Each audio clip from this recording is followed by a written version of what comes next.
अस्सलामुअलैकुम स्टूडेंट्स, आज हम क्लास 9 मैथमेटिक्स का नया सेशन स्टार्ट करने जा रहे हैं। तो इंशाल्लाह आपको मज़ा आएगा मैथमेटिक्स का समझने का। तो अगर आपको वीडियो अच्छी लगे तो काइंडली हमारे चैनल को सब्सक्राइब कीजिएगा, वीडियो को लाइक कीजिएगा और अपने दोस्तों के साथ शेयर कीजिएगा ताकि दूसरों का भी भला हो, दूसरों को भी फ़ायदा हो ज़्यादा से ज़्यादा। तो चलें जी, स्टार्ट करते हैं एक्सरसाइज 1.1 का क्वेश्चन नंबर 1। तो ये है रियल नंबर्स के मतलब कि रियल नंबर्स क्या होते हैं या रियल नंबर्स। इसमें हमने रियल नंबर्स के बारे में स्टडी करनी है। तो जितने भी नंबर्स हैं ये सारे के सारे सबसेट किसके होते हैं? रियल नंबर्स के। मतलब आपने छोटी क्लासेस में पढ़े होंगे natural numbers, whole numbers, odd numbers, उसके बाद इवन नंबर्स। तो ये सारे के सारे जो हैं ये सबसेट किसके हैं? Real number. यानी कि सारे के सारे सेटों के बारे में हमने स्टडी करनी है। तो आप छोटी क्लासेस में सेट्स के बारे में आपको इन्फॉर्मेशन है कि सेट क्या होते हैं। तो यहाँ हम थारोली स्टडी करेंगे थोड़ी सी रैशनल नंबर्स के बारे में और इरेशनल नंबर्स के बारे में कि ये क्या होते हैं, क्योंकि इस चैप्टर में ज़्यादा हमने किसको फोकस करना है? रैशनल नंबर्स को, इरेशनल नंबर्स को। तो रैशनल नंबर्स की आपने डेफिनेशन पढ़ी हुई है छोटी क्लासों में। All the numbers which can be written in the form of P over Q where P Q belong to Z but Q not equal to 0 are called rational numbers. For example, इसका मतलब ये है कि जितने भी numbers हैं जिनको हम P ओवर Q फॉर्म में लिख सकते हैं वो सारे के सारे क्या होते हैं? Rational numbers. जिस तरह ये -7 है तो -7 जो है इसको भी मैं लिख सकता हूँ -7/1। तो ये मैंने P ओवर Q की फॉर्म में लिख दिया, इसलिए ये भी क्या होगा? एक रैशनल नंबर होगा। अब कंडीशन ये है कि नीचे जीरो नहीं होना चाहिए। अगर ऊपर जीरो आ जाए तो कोई मसला नहीं। मतलब अगर जीरो है तो जीरो भी रैशनल नंबर है, क्योंकि इसके नीचे मैं मान लिख सकता हूँ। तो ये भी क्या है? रैशनल नंबर है। तो ये तो पहली ओवर फॉर्म में ये रैशनल नंबर है, और इसको भी आप ओवर फॉर्म में चूंकि लिख सकते हैं तो ये भी आपके क्या होंगे? रैशनल नंबर हैं। तो ये मैंने कुछ एग्जांपल्स लिखी है रैशनल नंबर्स की। तो इसमें स्टूडेंट्स ये अगर 4 को 5 से मैं डिवाइड करता हूं तो मेरे पास आता है 0.8। 10 को 3 से डिवाइड करता हूं तो ये चीज आ जाएगी। 14 को 5 से डिवाइड करता हूं तो ये चीज आ जाएगी। इसका मतलब ये है कि जितने भी हमारे पास रैशनल नंबर्स हैं तो उनको डिवाइड करेंगे आपस में, यानी कि जो उनका न्यूमरेटर है, ऊपर वाला जो नंबर है, उसको डिनोमिनेटर यानी नीचे वाले नंबर से डिवाइड करेंगे।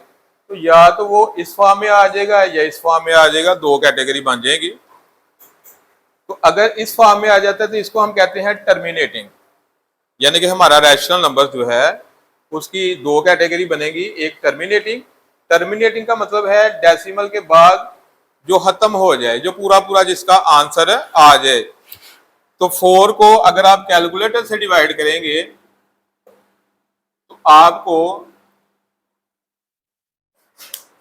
0.8 मिलेगा। तो ये क्या है? टर्मिनेटिंग, क्योंकि डेसिमल के बाद ये पूरा पूरा आंसर आ गया आपका। इसी तरह अगर मैं 10 को 3 से डिवाइड करूंगा तो मेरे पास आ जाएगा 3.3333। तो यहां आप देखेंगे कि डेसिमल के बाद जो डिजिट है ये रिपीट हो रहा है, यानी कि ये जो 3 है ये डिजिट जो है रिपीट हो रहा है। तो इसको आप इस तरह भी लिख सकते हैं आंसर को, और बाद जगहों पे आपको इस तरह मिलेगा। इसका मतलब ये है बार का कि ये जो नंबर 3 है आप इसको बार बार लिखने के बजाय इस तरह लिख दोगे तो इसका मतलब है कि 3 की रेपिटेशन हो रही है, ये बार बार डेसिमल के बाद क्या हो रहा है? रिपीट हो रहा है। तो आप इस तरह लिख लें या इस तरह लिख लें, एक ही बात है। तो ये बन जाएगा नॉन टर्मिनेटिंग। नॉन टर्मिनेटिंग जो डेसिमल के बाद खत्म नहीं हो रहा। एंड रिकरिंग, रिकरिंग का मतलब है कि एक डिजिट जो है वो अगर बार बार रिपीट होता है तो ऐसे नंबर को हम कहेंगे रिकरिंग। तो ये नॉन टर्मिनेटिंग है और रिकरिंग है।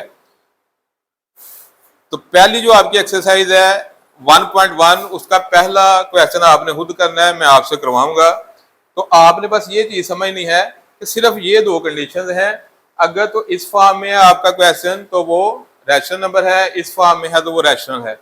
क्योंकि जो फ्रैक्शनल नंबर होते हैं, जो रैशनल नंबर हैं, जब उनको डिवाइड किया जाए तो उनकी दो फॉर्म्स बनती हैं, या वो टर्मिनेटिंग बनते हैं या वो नॉन टर्मिनेटिंग और रिकरिंग। उसके बाद सेकंड आ जाती है type irrational number. Irrational numbers क्या होते हैं? जितने भी आपके स्क्वायर रूट वाले हैं। अब स्क्वायर रूट से मतलब ये नहीं कि आपने मतलब इसके बाद एक आ जाता है जी 4 का स्क्वायर रूट, इसको अगर आप सॉल्व करेंगे तो इसका आंसर 2 आएगा, तो इसका स्क्वायर रूट खत्म हो गया। तो ऐसे नंबर्स स्क्वायर रूट वाले जिनका आंसर पूरा पूरा बाहर नहीं निकलता, जिनका डेसिमल में आता है, वो सारे के सारे इरेशनल होंगे। और यहां देखिए आप कि जब इसका स्क्वायर रूट लेंगे तो ये आ जाएगा 1.414213 एंड सो ऑन। तो यहां ये चीज देखें कि डेसिमल के बाद जो डिजिट रिपीट हो रहे हैं वो सेम नहीं है। 4 है, 1 है, 4 है, 2 है, 1 है, 3 है, तो ये बदल बदल के आ रहे हैं, तो इनको कहेंगे नॉन टर्मिनेटिंग, डेसिमल के बाद खत्म नहीं हो रहे। और दूसरा क्या आ गया इसका? Non recurring. नॉन रिकरिंग का मतलब है कि एक डिजिट या ग्रुप ऑफ डिजिट्स रिपीट नहीं हो रहा, बल्कि सारे बदल बदल के आ रहे हैं। तो एक्सरसाइज 1.1 का जो पहला क्वेश्चन है उसमें आपने यही पहचान करनी है। और ये आपका जो फर्स्ट क्वेश्चन है ये मल्टीपल चॉइस के हवाले से बड़ा इंपॉर्टेंट है। आपको मल्टीपल चॉइस में ये क्वेश्चन आएगा, मल्टीपल चॉइस में ये क्वेश्चन आएगा कि आप बताएं कि ये रैशनल है या इरेशनल है। तो आपने जस्ट कैलकुलेटर से वैल्यू फाइंड कर लेनी है। अगर कोई इस तरह, अगर तो इस तरह का कोई नंबर है तो आप समझ लें कि वो रैशनल है, इस तरह का है रैशनल है। अगर कोई इस तरह की कंडीशन है स्क्वायर रूट वाली, तो अगर उसका पूरा पूरा स्क्वायर रूट नहीं निकलता, फर्ज करें आपको कोई बड़ी वैल्यू दे देता कोई इस तरह की, तो आपको नहीं पता कि इसका स्क्वायर रूट पूरा पूरा निकलता है या नहीं। आप कैलकुलेटर से इसका निकालने के डेसिमल फॉर्म में आ जाता है तो आप लिख दो कि ये क्या है, इरेशनल है। इसी तरह 121 है तो वो 11 बन जाएगा, तो इसका मतलब है ये रैशनल है। जिसका स्क्वायर रूट पूरा पूरा निकल आएगा वो क्या होगा, रैशनल। और जिसका पूरा पूरा नहीं निकलता वो क्या होगा, इरेशनल।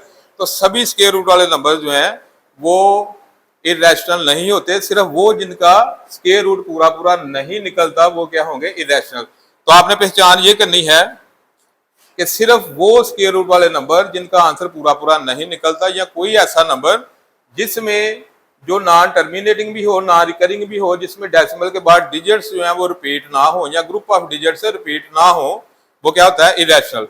और रैशनल के लिए ये दो कंडीशंस हैं। तो ये मैंने आपको इंट्रोडक्शन दिया है रैशनल नंबर्स का, इरेशनल नंबर्स का, रियल नंबर्स का। अब हम एक्सरसाइज स्टार्ट करते हैं 1.1। तो उसका क्वेश्चन नंबर 1 जो है स्टार्ट करने जा रहा हूं। तो जरा देखें जरा क्वेश्चन नंबर 1।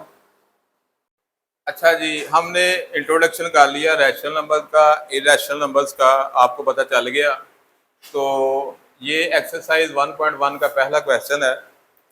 तो इसमें देखें ये पहला क्वेश्चन है, तो कहता है कि इसमें आइडेंटिफाई करें, शनाख्त करें, पहचाने कि इसमें कौन सा रैशनल है और कौन सा इरेशनल है। तो इसमें ये जो पहला आपको नजर आ रहा है 2.3535, तो आप ये देखें कि 35 जो है ये बार बार रिपीट हो रहा है, डेसिमल के बाद 35।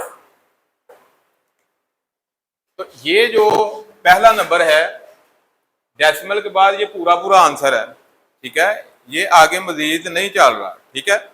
3 दफा ये आया 35, लेकिन ये आगे नहीं चल रहा। तो ये कौन सा है, नॉन टर्मिनेटिंग, यानी कि डेसिमल के बाद क्या हो गया है, खत्म हो गया। ये आपकी जो पहली कंडीशन है, तो इसका मतलब है ये क्या है, रैशनल। तो ये आपका रैशनल बन गया। अब दूसरा देखें 0.6 के ऊपर क्या है, बार है। बार का मतलब है कि ये बार बार रिपीट हो रहा है। जिस तरह मैंने आपको बताया था कि जिस तरह ये 3.333 है, इस तरह लिख लो या इस तरह लिख लो, तो इसका मतलब ये है कि ये चलता जा रहा है। तो ये होगा नॉन टर्मिनेटिंग और नॉन टर्मिनेटिंग और रिकरिंग। नॉन टर्मिनेटिंग तो है क्योंकि डेसिमल के बाद 6 बार बार आ रहा है, लेकिन रिकरिंग है, एक नंबर बार बार रिपीट हो रहा है। तो ये क्या होगा, ये भी रैशनल होगा। तीसरे पे आ जाए 2.236067 एंड सो ऑन। यहां देखिए आप कि ये नॉन टर्मिनेटिंग है लेकिन नॉन रिकरिंग है, यानी कि डेसिमल के बाद ये खत्म नहीं हो रहा, लेकिन डिजिट बार बार बदल रहा है। एक डिजिट रिपीट नहीं हो रहा, या ग्रुप ऑफ डिजिट जो है वो नहीं रिपीट हो रहे, बल्कि क्या हो रहा है कि ये चलता जा रहा है और डिजिट भी बदल बदल के आ रहे हैं। तो ये क्या है, नॉन टर्मिनेटिंग, नॉन रिकरिंग। तो ये क्या होगा आपका, इरेशनल नंबर। उसके बाद यहाँ आ जाए तो यहाँ इसकी वैल्यू ए की एक्सपोनेंशियल। अब इसका जो है ना, उसने इस पेज नंबर आ जाए आप 4 पे, तो पेज नंबर 4 पे इसकी वैल्यू दी हुई है 2.718281। इसकी वैल्यू दी हुई है ई की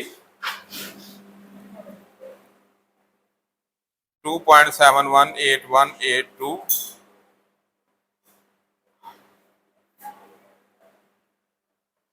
तो यहां भी देखें कि डेसिमल के बाद ए की जो वैल्यू है, डेसिमल के बाद इसके डिजिट जो है ये चलते जा रहे हैं, लेकिन सेम डिजिट या ग्रुप ऑफ डिजिट जो है वो रिपीट नहीं हो रहे। तो इसका मतलब है ये भी आपका क्या होगा,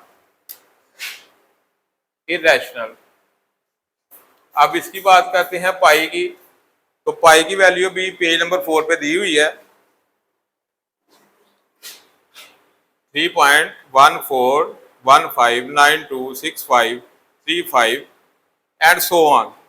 तो यहां भी देखें डेसिमल के बाद डिजिट जो है वो चलते जा रहे हैं, लेकिन सेम डिजिट रिपीट नहीं हो रहे, बदल बदल के आ रहे हैं। तो ये भी आपका क्या होगा, इरेशनल। उसके बाद इसकी बात करते हैं।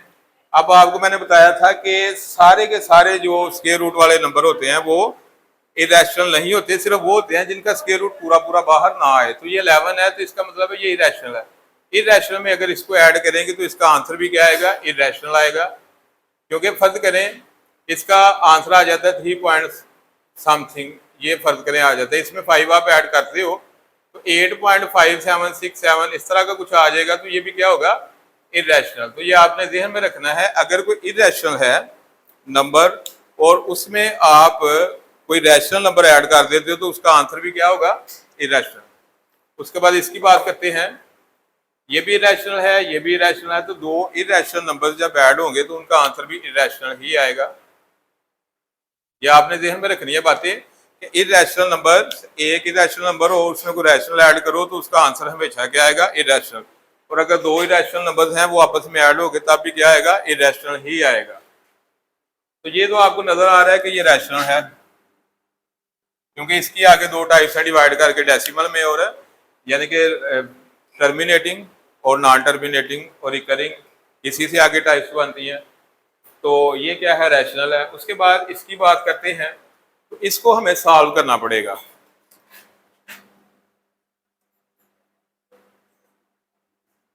आपने फार्मूला पढ़ा हुआ है a square minus b square equal to a plus b into a minus B.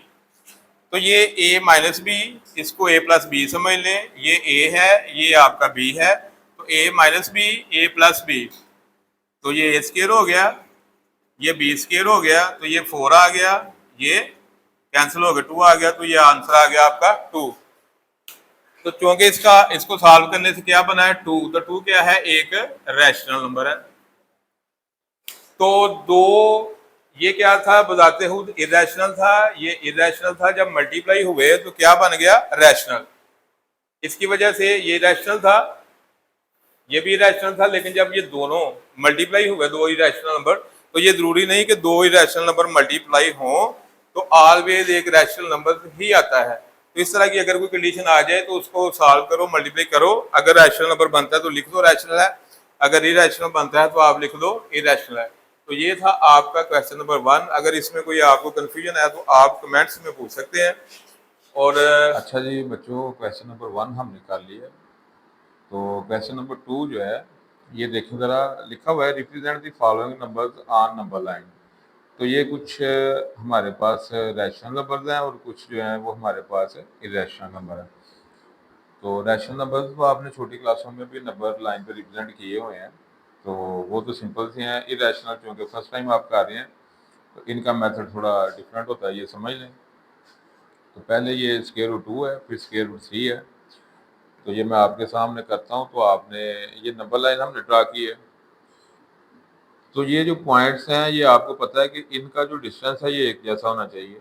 वो मैंने 2 सेंटीमीटर को 1 सेंटीमीटर कंसीडर करके ये मैंने पॉइंट्स लिए हैं 1 2 3 -1 -2 एंड सो ऑन।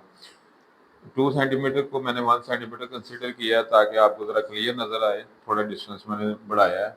तो वो आपकी मर्जी है, आप ही चाहे 1 सेंटीमीटर का रख लें इनके दरमियान वक्फा, या 2 या 3 सेंटीमीटर का, वो आपकी चॉइस है, लेकिन सबके दरमियान होना एक जैसा चाहिए। तो अब 0 से लेके 1 तक इसको मैंने कंसिडर, मतलब 2 सेंटीमीटर को 1 किया कंसिडर। तो ये मैं एक लाइन ड्रा करूंगा 1 तक। तो मैं बॉल पॉइंट इसलिए यूज़ कर रहा हूँ ताकि आपको ज़रा क्लियर नज़र आए। लेकिन ये जो ज्योमेट्री का काम होता है या इस तरह का जो काम आपने करना होता है ड्राइंग वाला, जो भी मैथमेटिक्स में, ये आपने हमेशा लेड पेंसिल और स्केल वगैरह से करना होता है। इसमें आप बॉल पॉइंट वगैरह या इंक वगैरह यूज़ नहीं करते, लेकिन मैं चूँकि आपको समझा रहा हूँ तो आपको ज़रा क्लियर नज़र आए, तो मैं इसलिए जो है ना इन चीज़ों का इस्तेमाल कर रहा हूँ। तो अब आपने 0 से 1 तक ये एक लाइन ड्रा की। अब आपने इस पॉइंट 1 पे आपने ये प्रोटेक्टर की मदद से 90 का एंगल ड्रा करना है।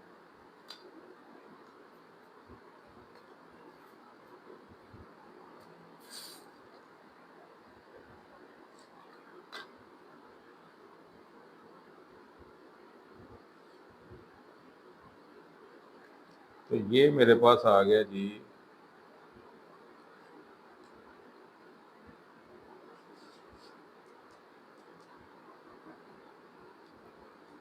90 का एंगल।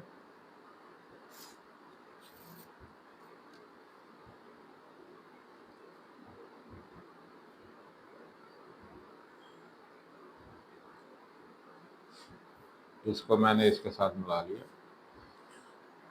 अब जितना ये डिस्टेंस रखा है ना, मैंने 2 सेंटीमीटर 1 सेंटीमीटर कंसिडर किया है, उतना ही मैं ये डिस्टेंस यहाँ पॉइंट लगा लूँगा, यानी कि 1 सेंटीमीटर इस स्केल के मुताबिक। आपने भी जितना ये डिस्टेंस लिया होगा 1 के लिए, उतना ही आपने डिस्टेंस यहाँ लेके तो आपने यहाँ एक जो है ना, ये आपका आ गया, ठीक है। अब ये जो है ये भी 1 सेंटीमीटर है, ठीक है, ये भी 1 है। अब मैं क्या करूँगा, इसको इसके साथ मैच कर दूँगा। अब मेरे पास ये बन गई है राइट एंगल ट्राइंगल। अब मैंने राइट एंगल ट्राइंगल क्यों बनाई है, तो बच्चों हमने एक थ्योरम पढ़ा था पहले जो 9th थी, उसमें एक थ्योरम था, वो हमने प्रूव किया था। अब वो ख़त्म हो गया थ्योरम, क्योंकि थ्योरम उन्होंने वैसे ही ख़त्म कर दिए हैं, ये जो न्यू सिलेबस है। तो वो थ्योरम क्या था, उसकी स्टेटमेंट कुछ इस तरह थी कि अगर आपके पास कोई राइट एंगल ट्राइंगल है, तो ये 90 के सामने जो साइड होती है ना, इसको कहते हैं हाइपोटेनस। आपको समझाने के लिए मैं बस, तो ये जो है ये आपकी है हाइपोटेनस, ठीक है। तो ये आपका परपेंडिकुलर है, ये आपका बेस है, तो ये 3 साइड होती हैं। तो जो राइट एंगल ट्राइंगल होती है उसमें जो हाइपोटेनस का स्क्वायर होता है ना, इस साइड का स्क्वायर इक्वल होता है sum of square of the two sides, ये चीज़। तो क्योंकि ये भी राइट एंगल ट्राइंगल है, तो इस पे हम ये फार्मूला ये जो है ना अप्लाई कर सकते हैं। तो 90 के सामने चूंकि ये साइड है, तो इस साइड का जो स्क्वायर है इसको आप फर्ज करें, ये वो है, ये है, ये आपके जो है ये पॉइंट जो है ना, इसको आप बी कह लें।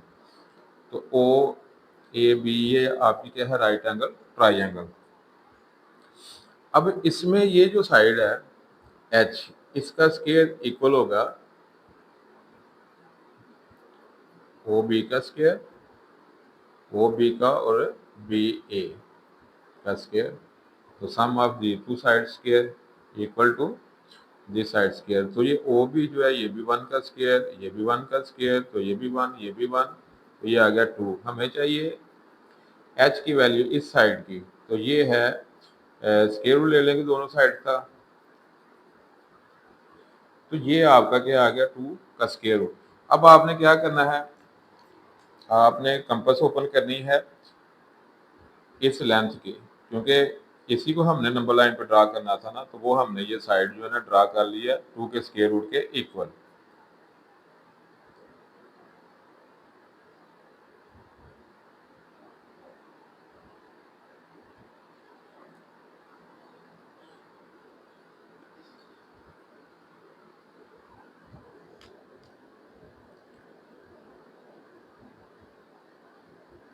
अब इतनी मैं कंपास ओपन करके ओ ए लेंथ की, तो ये मैं एक आर्क ड्रा कर दूंगा जो नंबर लाइन पे इस पॉइंट पे मिले। अब ये जो आर्क आपने ड्रा किया, बेशक इतना सा आर्क ड्रा कर लें, यानी कि नंबर लाइन पे आपने सिर्फ इसको टच करना है कि ये नंबर लाइन पे इस पॉइंट पे टच कर रही है। ये आपका पॉइंट जो नंबर लाइन पे टच हो रहा है ना, जो इंटरसेक्ट कर रही है इस पॉइंट पे, ये आपका 2 का स्क्वायर रूट है। तो आप चाहे इतना सिर्फ इसको टच कर लें, चाहे आप ये बड़ी आर्क ड्रा कर लें, वो आपकी अपनी मर्जी है, ठीक है ना। तो हमारा काम बस इतना है कि हमने इस नंबर लाइन पे इसको इंटरसेक्ट करवाना है। तो ये आपका जिस पॉइंट पे इसने टच किया है इस नंबर लाइन को, ये आपका पॉइंट आ गया जी 2 का स्क्वायर रूट। तो ये हमने इस इरेशनल नंबर को ड्रा कर दिया। अब जो दूसरा है 3 का स्क्वायर रूट, उसके लिए क्या करेंगे, ये मेरे पास ट्राइंगल है, ठीक है ना। तो इससे मैं इस पॉइंट पे 90 का एंगल ड्रा करूंगा।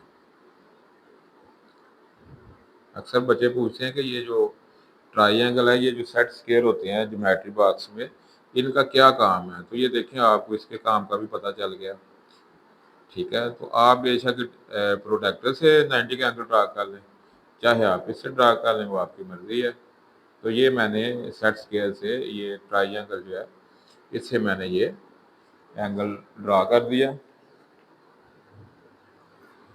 अब इसको इस पे फिर मैं 1 जो है ना इस लेंथ की मैं फिर पॉइंट ड्रा करूंगा।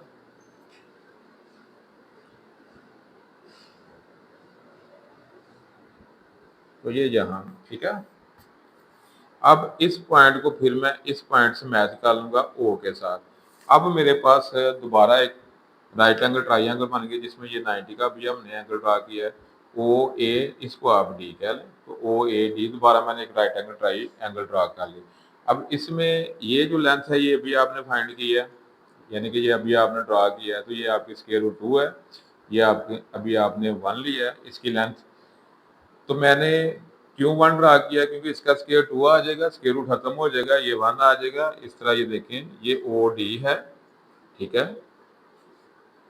तो ओ डी का स्क्वायर इक्वल टू ओ ए का स्क्वायर प्लस ए डी का स्क्वायर।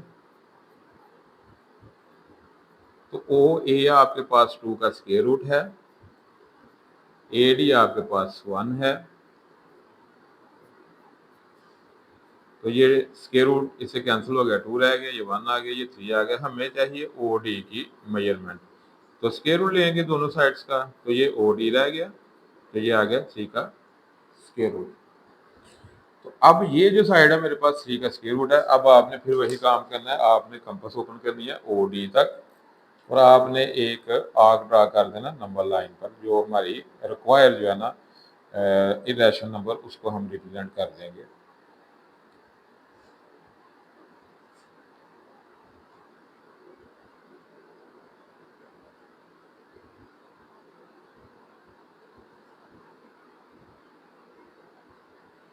तो